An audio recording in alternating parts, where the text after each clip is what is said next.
The Adventures of Sherlock Holmes by Arthur Conan Doyle. The 5 Orange Pips.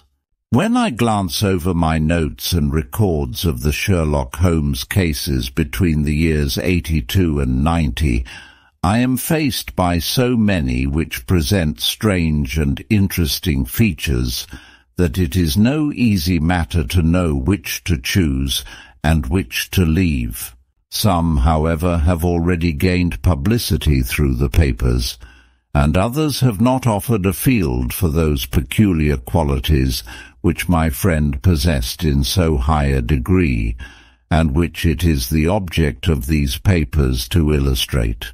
Some, too, have baffled his analytical skill, and would be, as narratives, beginnings without an ending, while others have been but partially cleared up, and have their explanations founded rather upon conjecture and surmise than on that absolute logical proof which was so dear to him. There is, however, one of these last, which was so remarkable in its details and so startling in its results, that I am tempted to give some account of it, in spite of the fact that there are points in connection with it which never have been, and probably never will be, entirely cleared up. The year 87 furnished us with a long series of cases of greater or less interest, of which I retain the records. Among my headings under this 12 months, I find an account of the adventure of the Paradol Chamber, of the Amateur Mendicant Society, who held a luxurious club in the lower vault of a furniture warehouse, of the facts connected with the loss of the British bark Sophie Anderson, of the singular adventures of the Grice Pattersons in the island of Uffa, and finally of the Camberwell poisoning case. In the latter, as may be remembered, Sherlock Holmes was able, by winding up the dead man's watch, to prove that it had been wound up 2 hours before, and that therefore the deceased had gone to bed within that time, a deduction which was of the greatest importance in clearing up the case. All these I may sketch out at some future date, but none of them present such singular features as the strange train of circumstances which I have now taken up my pen to describe. It was in the latter days of September, and the equinoctial gales had set in with exceptional violence. All day the wind had screamed and the rain had beaten against the windows, so that even here in the heart of great handmade London we were forced to raise our minds for the instant from the routine of life and to recognize the presence of those great elemental forces which shriek at mankind through the bars of his civilization like untamed beasts in a cage. As evening drew in, the storm grew higher and louder, and the wind cried and sobbed like a child in the chimney. Sherlock Holmes sat moodily at one side of the fireplace, cross-indexing his records of crime, while I at the other was deep in one of Clark Russell's fine sea stories, until the howl of the gale from without seemed to blend with the text, and the splash of the rain to lengthen out into the long swash of the sea waves. My wife was on a visit to her mother's, and for a few days I was a dweller once more in my old quarters at Baker Street. "Why," said I, glancing up at my companion, "that was surely the bell. Who could come tonight? Some friend of yours, perhaps?" "Except yourself I have none," he answered. "I do not encourage visitors." "A client, then?" "If so, it is a serious case. Nothing less would bring a man out on such a day and at such an hour, but I take it that it is more likely to be some crony of the landlady's." Sherlock Holmes was wrong in his conjecture, however, for there came a step in the passage and a tapping at the door. He stretched out his long arm to turn the lamp away from himself and towards the vacant chair upon which a newcomer must sit. "Come in," said he. The man who entered was young, some 22 at the outside, well-groomed and trimly clad, with something of refinement and delicacy in his bearing. The streaming umbrella which he held in his hand, and his long shining waterproof, told of the fierce weather through which he had come. He looked about him anxiously in the glare of the lamp, and I could see that his face was pale and his eyes heavy, like those of a man who is weighed down with some great anxiety. "I owe you an apology," he said, raising his golden pince-nez to his eyes. "I trust that I am not intruding. I fear that I have brought some traces of the storm and rain into your snug chamber." "Give me your coat and umbrella," said Holmes. "They may rest here on the hook and will be dry presently.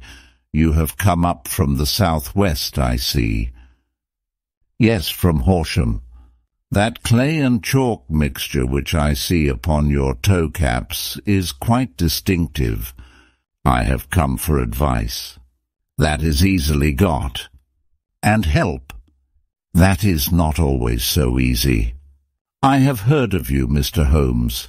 I heard from Major Prendergast how you saved him in the Tankerville Club scandal. Ah, of course, he was wrongfully accused of cheating at cards. He said that you could solve anything. He said too much. That you are never beaten.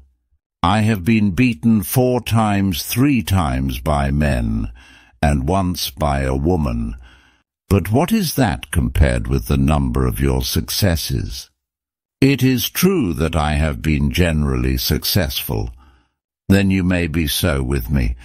I beg that you will draw your chair up to the fire and favour me with some details as to your case. It is no ordinary one. None of those which come to me are. I am the last court of appeal. And yet I question, sir, whether in all your experience you have ever listened to a more mysterious and inexplicable chain of events than those which have happened in my own family." "You fill me with interest," said Holmes.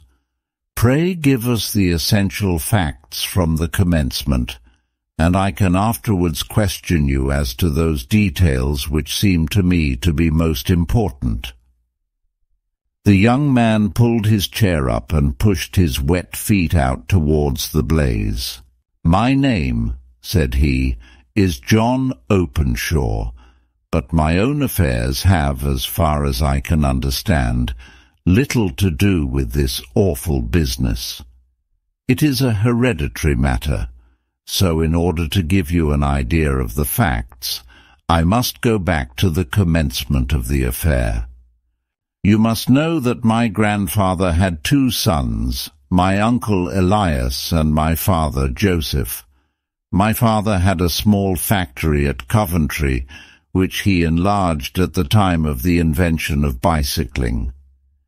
He was a patentee of the Openshaw unbreakable tire, and his business met with such success that he was able to sell it and to retire upon a handsome competence.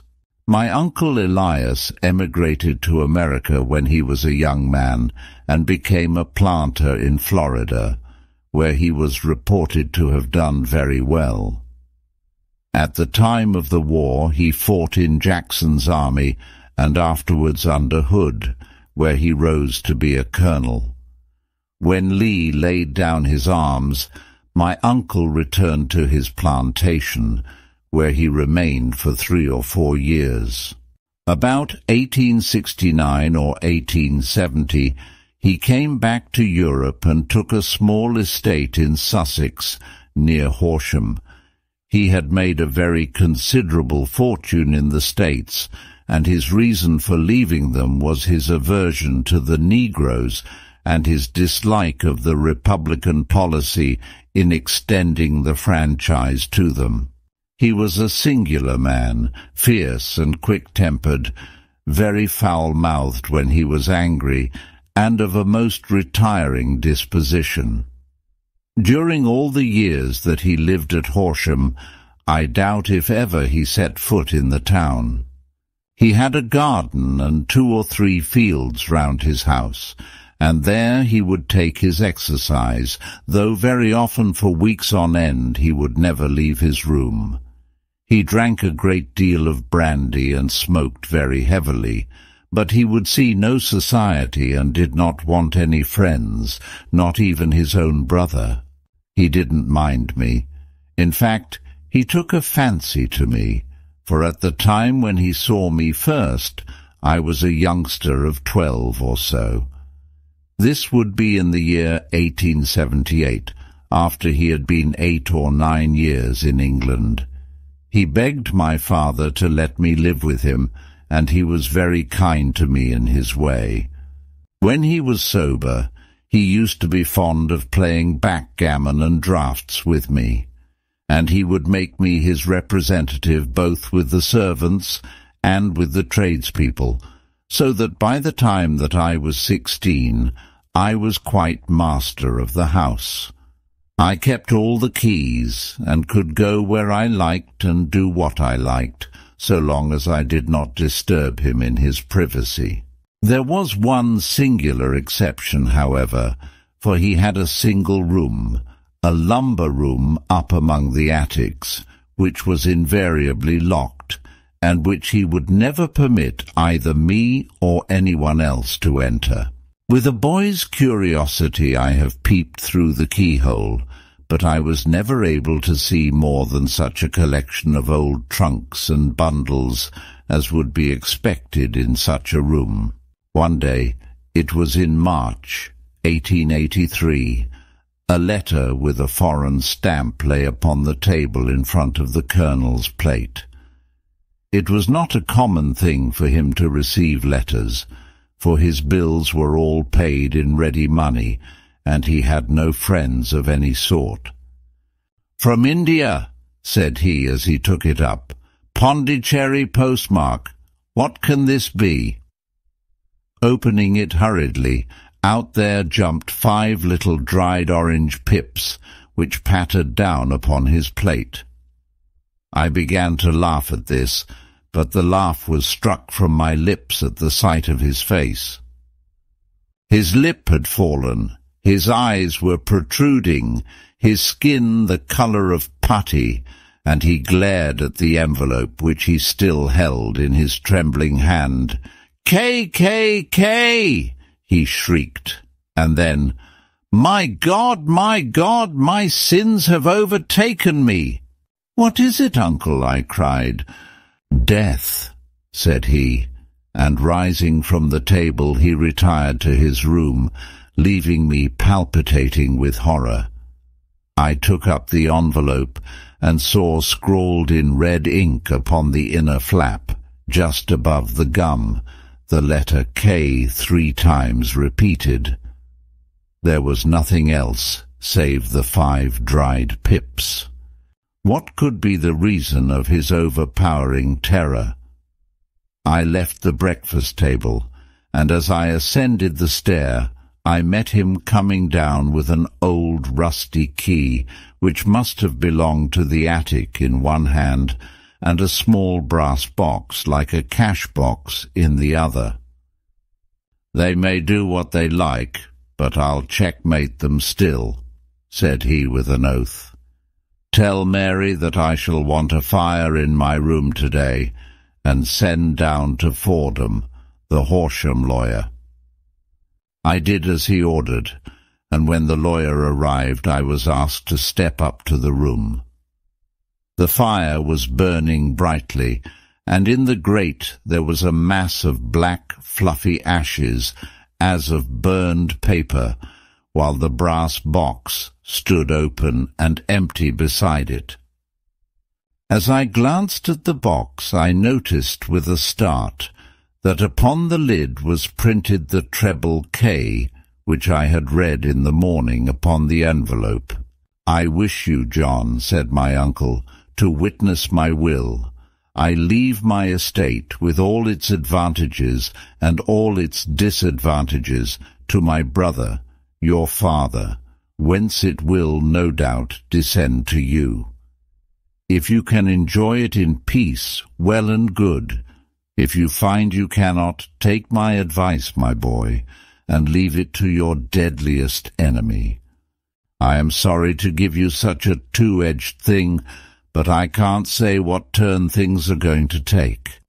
Kindly sign the paper where Mr. Fordham shows you." I signed the paper as directed, and the lawyer took it away with him. The singular incident made, as you may think, the deepest impression upon me, and I pondered over it and turned it every way in my mind, without being able to make anything of it. Yet I could not shake off the vague feeling of dread which it left behind, though the sensation grew less keen as the weeks passed, and nothing happened to disturb the usual routine of our lives. I could see a change in my uncle, however. He drank more than ever, and he was less inclined for any sort of society.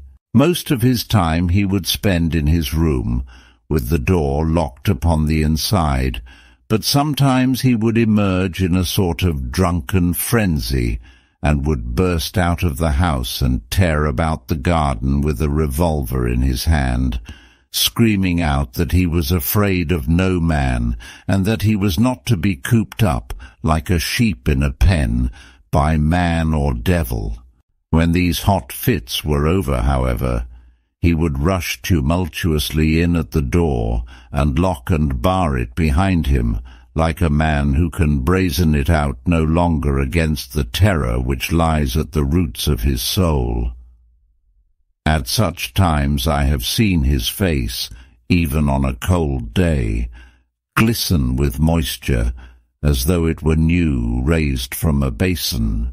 Well, to come to an end of the matter, Mr. Holmes, and not to abuse your patience, there came a night when he made one of those drunken sallies from which he never came back.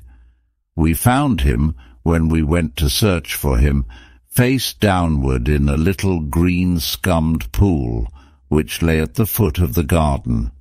There was no sign of any violence, and the water was but 2 feet deep, so that the jury, having regard to his known eccentricity, brought in a verdict of suicide. But I, who knew how he winced from the very thought of death, had much ado to persuade myself that he had gone out of his way to meet it. The matter passed, however, and my father entered into possession of the estate, and of some $14,000, which lay to his credit at the bank. "One moment," Holmes interposed. "Your statement is, I foresee, one of the most remarkable to which I have ever listened. Let me have the date of the reception by your uncle of the letter, and the date of his supposed suicide." The letter arrived on March 10th, 1883. His death was 7 weeks later, upon the night of May 2nd. "Thank you. Pray proceed." When my father took over the Horsham property, he, at my request, made a careful examination of the attic, which had been always locked up. We found the brass box there, although its contents had been destroyed. On the inside of the cover was a paper label, with the initials of KKK repeated upon it, and letters, memoranda, receipts, and a register written beneath. These, we presume, indicated the nature of the papers which had been destroyed by Colonel Openshaw. For the rest, there was nothing of much importance in the attic, save a great many scattered papers and notebooks bearing upon my uncle's life in America. Some of them were of the wartime, and showed that he had done his duty well and had borne the repute of a brave soldier. Others were of a date during the reconstruction of the southern states, and were mostly concerned with politics, for he had evidently taken a strong part in opposing the carpetbag politicians who had been sent down from the north. Well, it was the beginning of '84 when my father came to live at Horsham, and all went as well as possible with us until the January of '85. On the 4th day after the New Year, I heard my father give a sharp cry of surprise as we sat together at the breakfast table.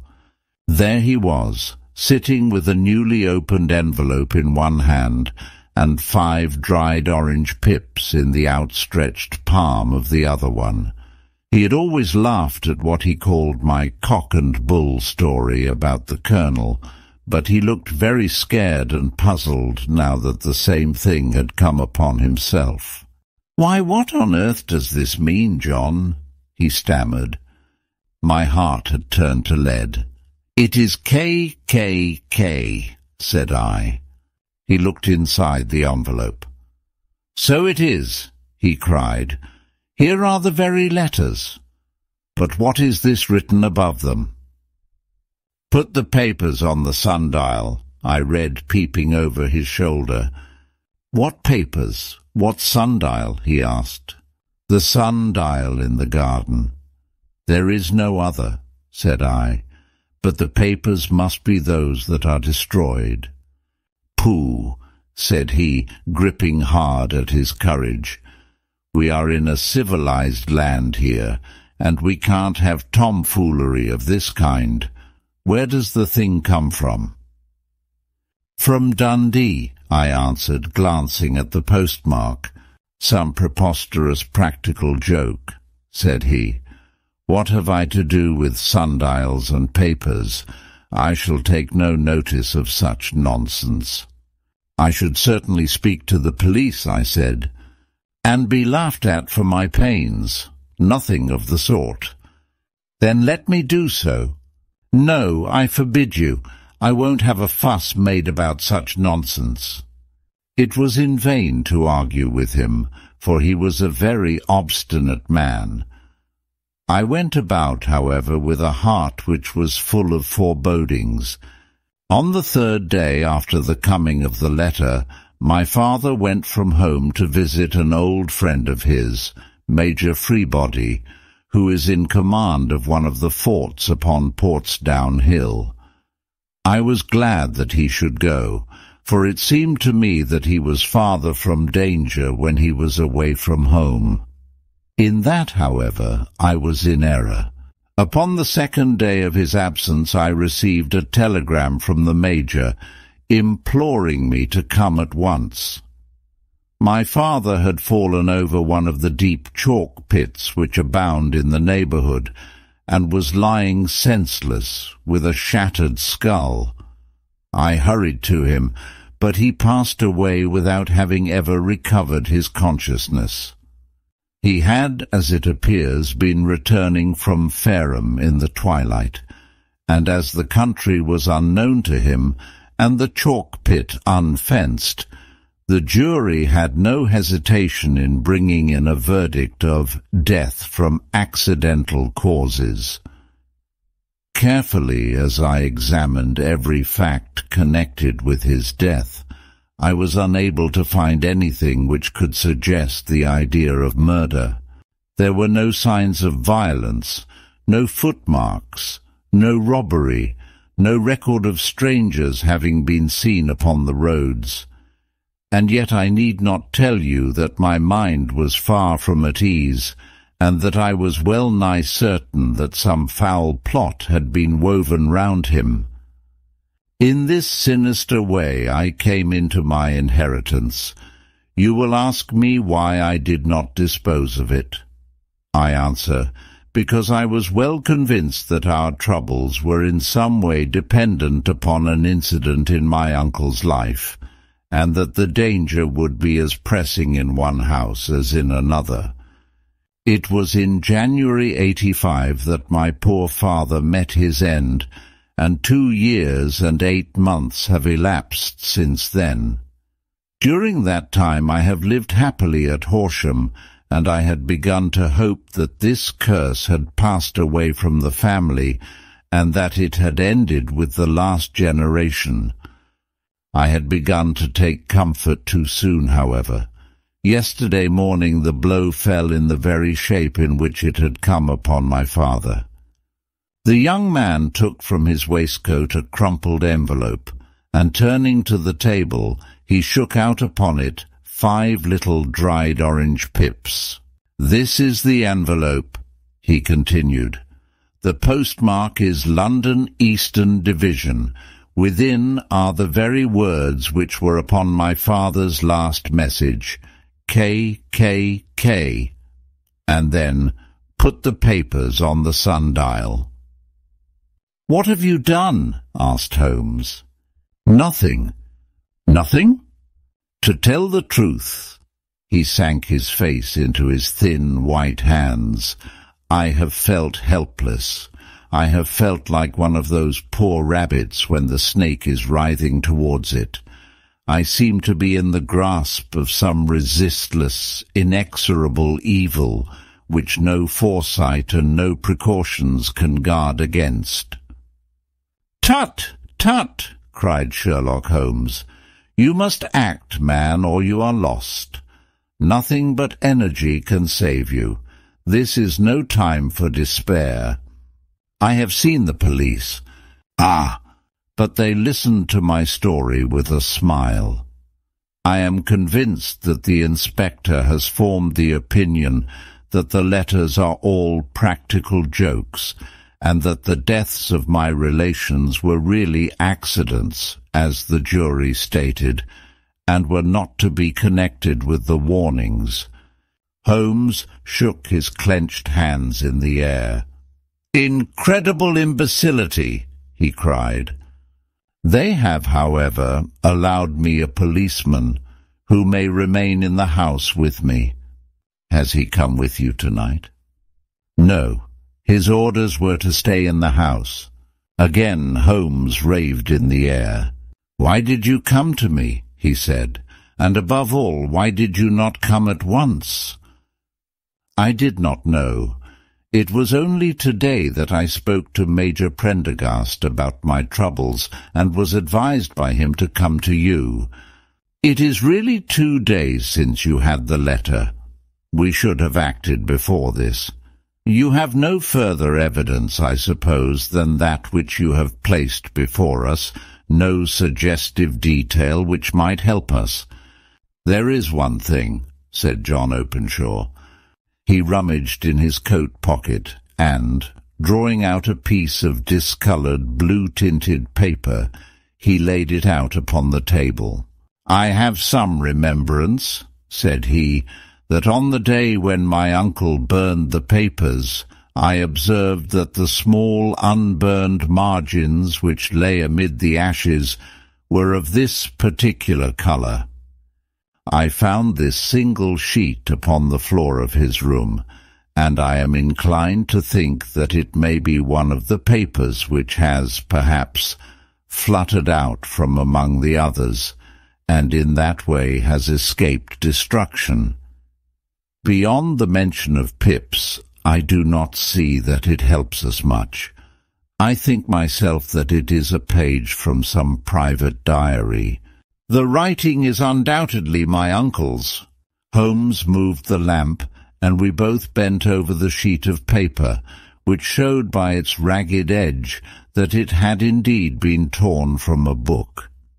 It was headed March 1869, and beneath were the following enigmatical notices. 4th, Hudson came, same old platform. 7th, set the pips on Macaulay Paramore and John Swain of St. Augustine. 9th, Macaulay cleared. 10th, John Swain cleared.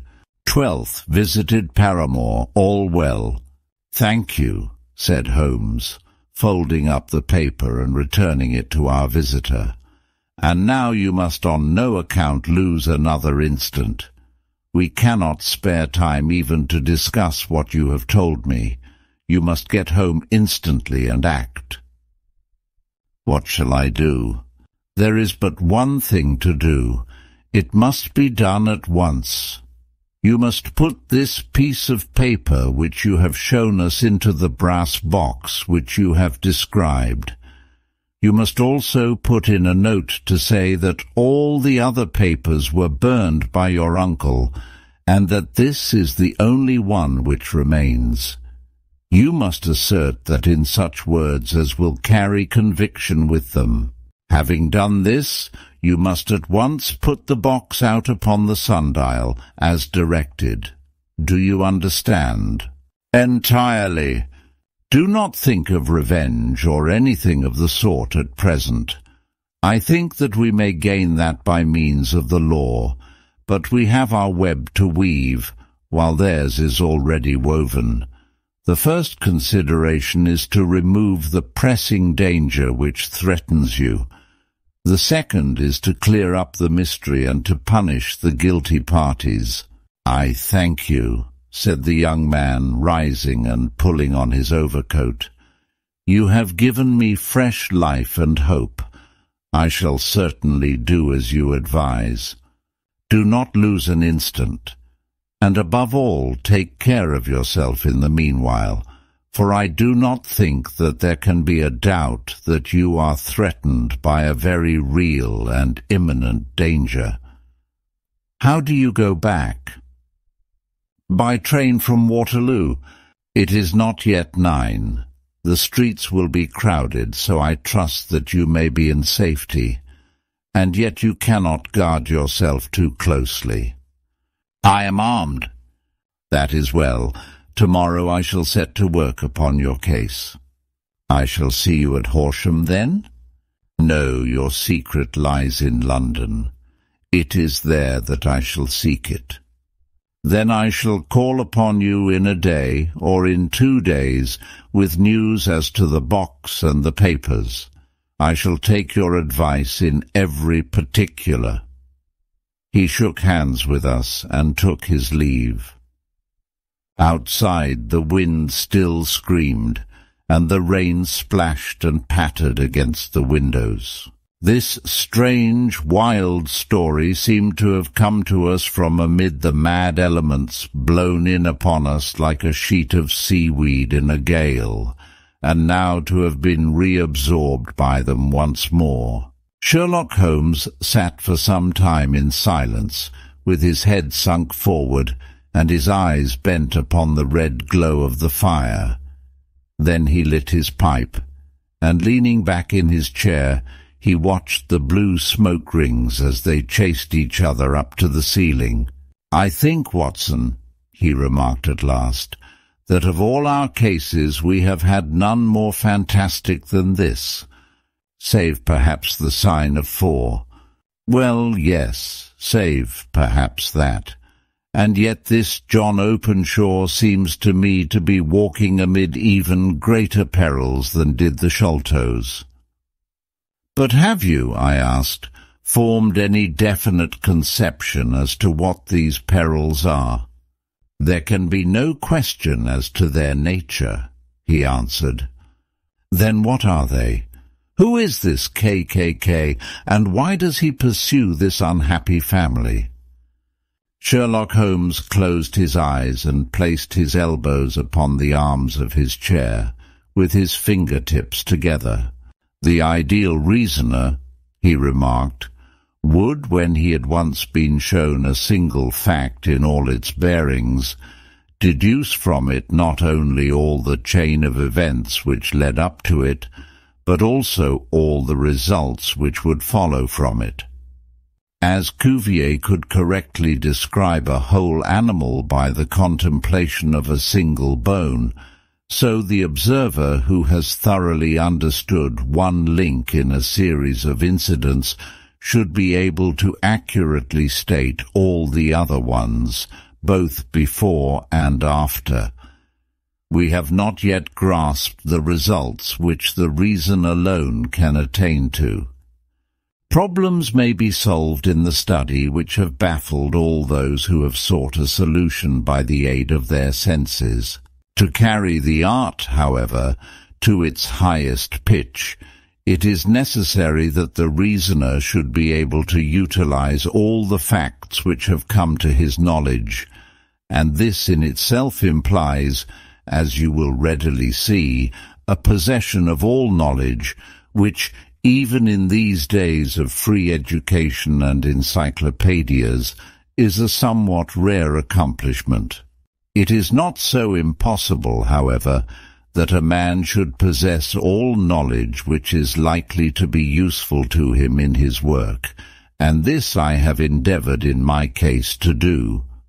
If I remember rightly, you on one occasion in the early days of our friendship defined my limits in a very precise fashion. Yes, I answered, laughing. It was a singular document.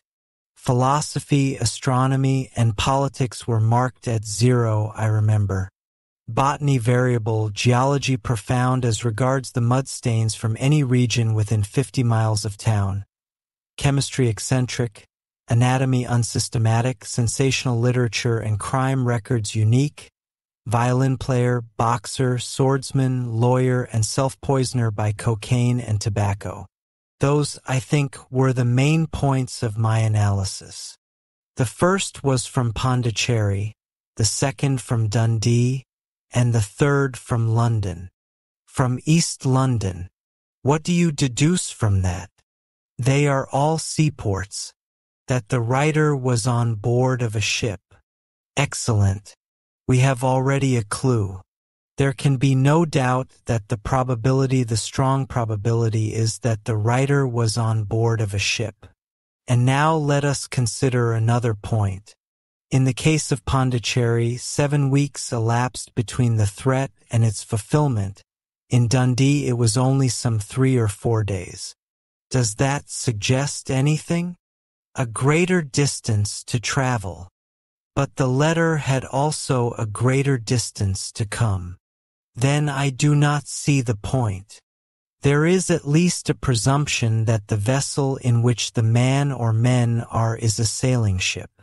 It looks as if they always send their singular warning or token before them when starting upon their mission. You see how quickly the deed followed the sign when it came from Dundee.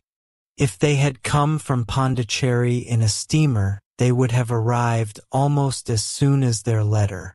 But, as a matter of fact, 7 weeks elapsed. I think that those 7 weeks represented the difference between the mailboat which brought the letter and the sailing vessel which brought the writer. It is possible. More than that, it is probable.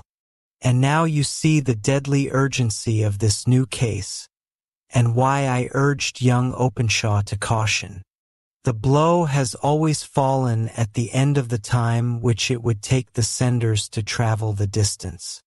But this one comes from London, and therefore we cannot count upon delay. Good God! I cried. What can it mean, this relentless persecution? The papers which Openshaw carried are obviously of vital importance to the person or persons in the sailing ship.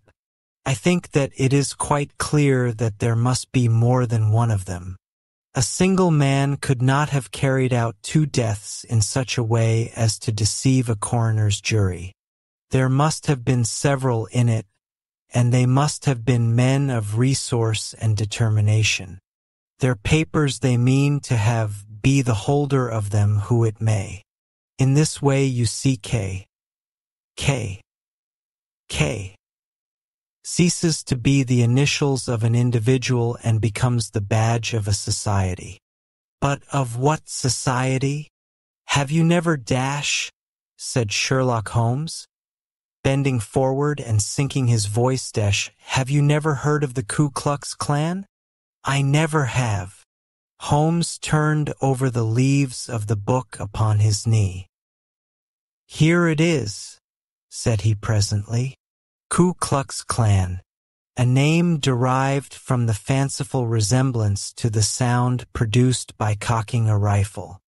This terrible secret society was formed by some ex-Confederate soldiers in the southern states after the Civil War, and it rapidly formed local branches in different parts of the country, notably in Tennessee, Louisiana, the Carolinas, Georgia, and Florida.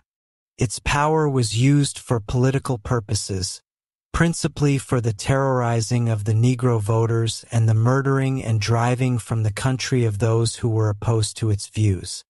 Its outrages were usually preceded by a warning sent to the marked man in some fantastic but generally recognized shape, a sprig of oak leaves in some parts, melon seeds or orange pips in others.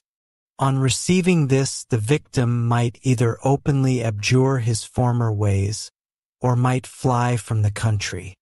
If he braved the matter out, death would unfailingly come upon him, and usually in some strange and unforeseen manner.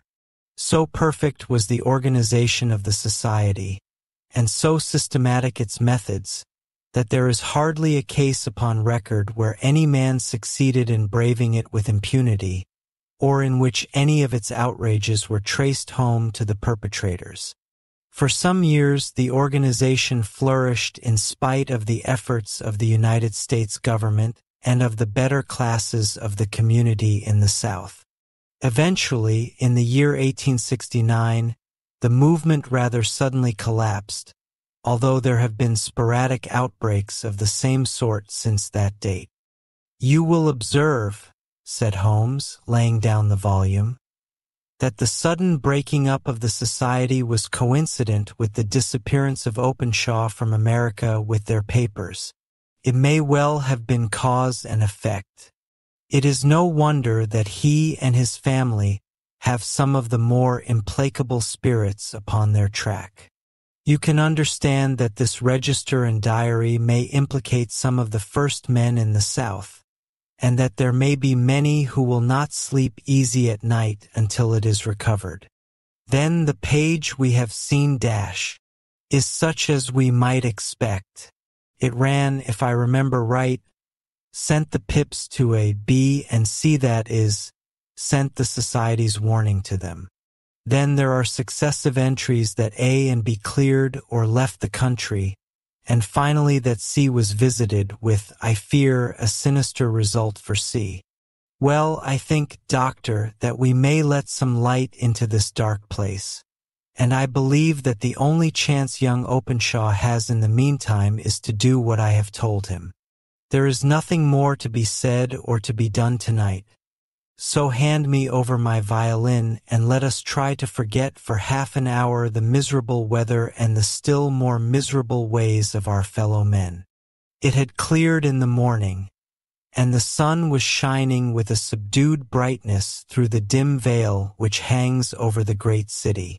Sherlock Holmes was already at breakfast when I came down. "You will excuse me for not waiting for you," said he. "I have, I foresee, a very busy day before me in looking into this case of young Openshaw's." "What steps will you take?" I asked.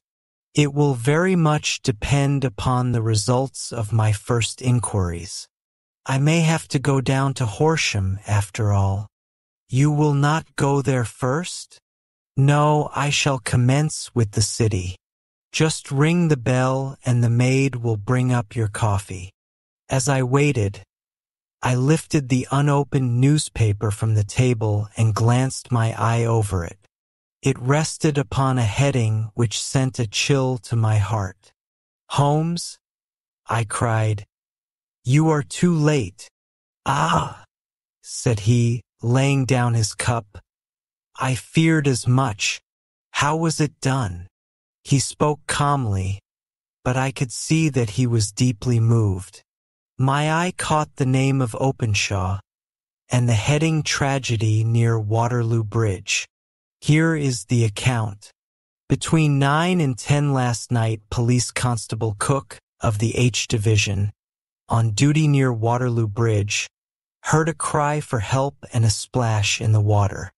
The night, however, was extremely dark and stormy, so that, in spite of the help of several passers-by, it was quite impossible to effect a rescue.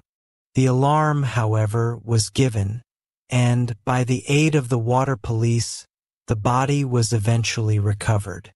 It proved to be that of a young gentleman whose name, as it appears from an envelope which was found in his pocket, was John Openshaw, and whose residence is near Horsham.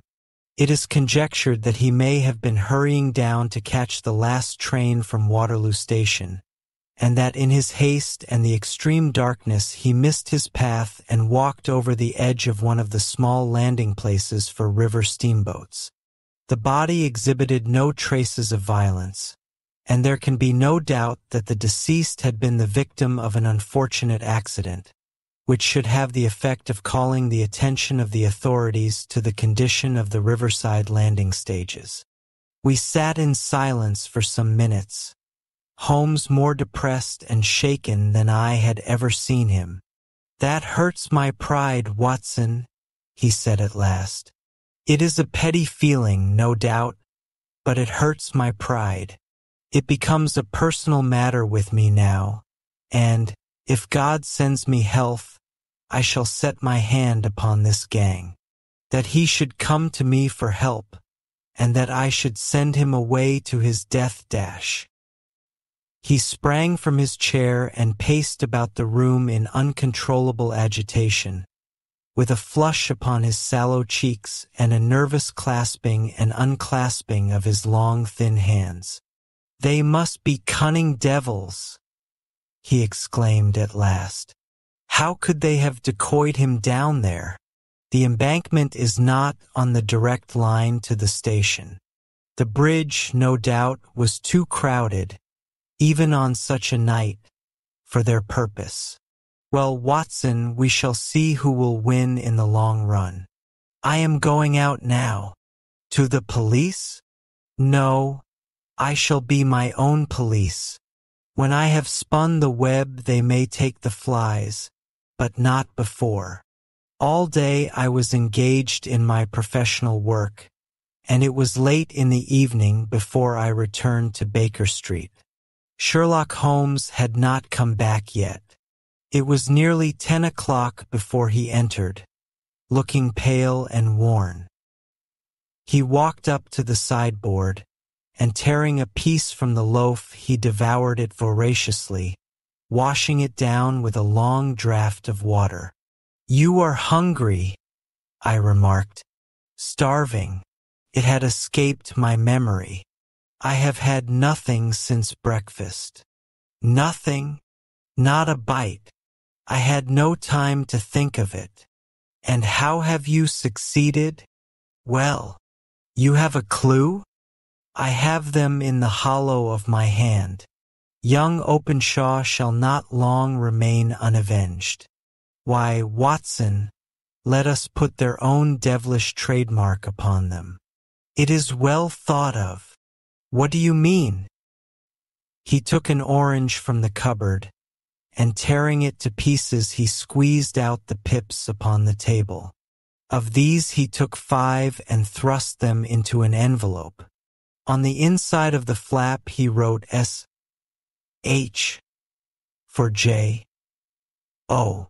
Then he sealed it and addressed it to Captain James Calhoun, Bark Lone Star, Savannah, Georgia. "That will await him when he enters port," said he, chuckling. "It may give him a sleepless night. He will find it as sure a precursor of his fate as Openshaw did before him. And who is this Captain Calhoun? The leader of the gang.